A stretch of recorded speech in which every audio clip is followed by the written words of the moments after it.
fellow p.olice made my life torture for trying to stop Asian grooming rapists.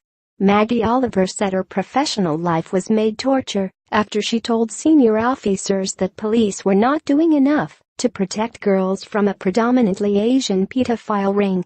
The former detective constable resigned from Greater Manchester Police in late 2012 over failures that allowed the Rochdale perpetrators to escape justice for many years.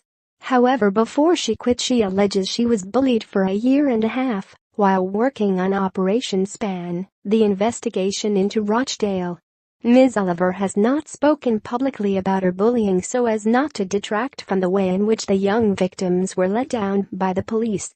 However, she has now decided to speak out to support another detective, John Wedger, who the Sunday Express revealed last week is suing the Metropolitan Police for a psychiatric injury he suffered as a result of bullying. She said, "I've never spoken publicly about my personal treatment because I never wanted to deflect from the fact the police had failed the child victims of Rochdale. But in trying to expose criminal neglect by senior officers that for me was on a par with Hillsborough, I was threatened and bullied." Ms. Oliver was tasked with gaining the trust of vulnerable but hostile victims.